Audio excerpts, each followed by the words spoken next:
भूर्भुवः स्वः, ईश्वर के विराट स्वरूप की झांकी। डे 2। लेखक परम पूज्य पंडित श्री राम शर्मा आचार्य। धर्म शब्द की उत्पत्ति से ही विराट की एकता का भाव स्पष्ट हो जाता है। जो वास्तविक है उसी की धारणा रखना धर्म है। वास्तविक कहें चैतन्य। यह नित्य है, अविनश्वर है, शाश्वत है।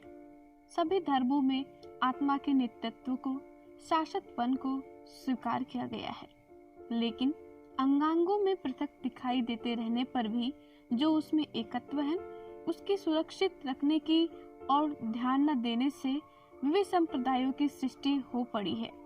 जो भी धर्म की इस एकता को बनाए रखने, जागृत रखने की प्रवृत्ति अभी तक कायम है, यही कारण है कि संसार में नाना संप्रदायों मजहबों की सृष्टि हुई, लेकिन आज उनका नाम ही शेष है।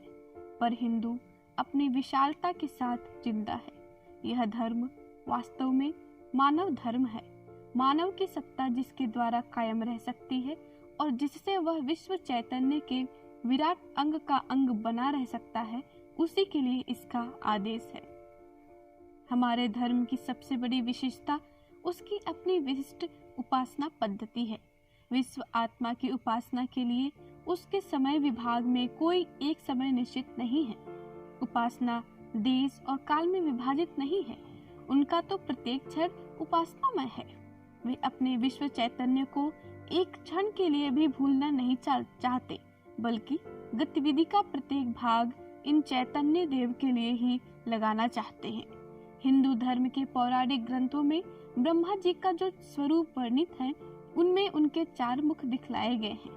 यह परमात्मा की सत्ता का एक आलंकारिक चित्र है। 4 मुख उसके 4 वेदों का दिग्दर्शन कराते हैं। इन 4 मुखों को ब्रह्म, ईश्वर, विष्णु और भगवान कहा जाता है। वैसे तो परमात्मा एक ही है, पर उससे उत्पन्न विश्व व्यवस्था को समझने के लिए उसके 4 विभाग कर दिए गए हैं। पहला विभाग ब्रह्म। सात्विकता की ऊंची कक्षा को ब्रह्म कहते हैं। वैसे तो परमात्मा सत, रज, तम तीनों गुणों में मौजूद है, पर उसकी ब्राह्मी ज्योति सत्व गुण में ही है। सात्विक भाव ब्रह्म केंद्र से ही उत्पन्न होते हैं। मनुष्य के मन में यो अनेक प्रकार की इच्छाएं उत्पन्न होती रहती हैं, पर जब सतोगुणी आकांक्षाएं उत्पन्न होती हैं, तो उनका उद्गम केंद्र, प्रेरक बिंदु वह ब्रह्म ही होता है। ऋषियों में, महात्माओं में, संतों में, सत्पुरुषों में हम परमात्मा का अधिकांश देखते हैं। उन्हें परमात्मा के समीप समझते हैं और ऐसा मानते हैं कि परमात्मा की उन पर कृपा है। परमात्मा की विशेष सत्ता उनमें मौजूद है। यह सत का आधिक्य ही ब्राह्मी स्थिति है। पूर्ण सात्विक में जो अधिष्ठित हो जाते हैं, वे ब्रह्म निर्वाण प्राप्त कहे जाते हैं। मनुष्य की अंतःचेतना प्रकृति और पुरुष दोनों के संयोग से बनी हुई है। मन, बुद्धि और चित्त, अहंकार प्रकृति के भौतिक तत्वों द्वारा निर्मित है। जो कुछ हमें सोचते, विचारते, धारण या अनुभव करते हैं, वह कार्य मस्तिष्क द्वारा होता है।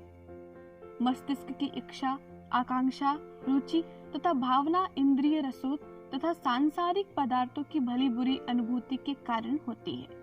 मस्तिष्क में जो कुछ ज्ञान, गति और इच्छा है, वह सांसारिक स्थूल पदार्थों के आधार पर ही बनती है। स्वयं मस्तिष्क भी शरीर का एक अंग है और अन्य अंगों की तरह वह भी पंच तत्वों से, प्रकृति से बना हुआ है।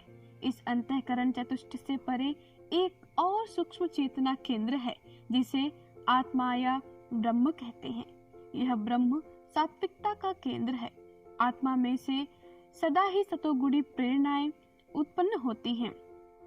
चोरी, व्याभिचार, हत्या, ठगी आदि दुष्कर्म करते हुए दिल धड़कता है, कलेजा कांपता है, पैर थरथराते हैं, मुख सूखता है, भय लगता है और मन में तूफान सा चलता है।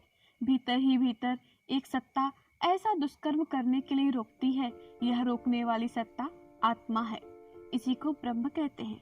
असात्विक कार्य, नीचता, तमोगुण, पाप और पशुता से भरे हुए कार्य उसकी स्थिति से विपरीत पड़ते हैं, इसलिए उन्हें रोकने की भीतर ही भीतर प्रेरणा उत्पन्न होती है। यह प्रेरणा शुभ सतोगुणी पुण्य कर्मों को करने के लिए भी उत्पन्न होती है। कीर्ति से प्रसन्न होना मनुष्य का स्वभाव है और यह स्वभाव अक्षय है। धन्यवाद। आगे हमारे YouTube चैनल को सब्सक्राइब करें और बेल आइकन को दबाकर ऑल पर क्लिक करें ताकि नोटिफिकेशंस आपको मिलती रहें।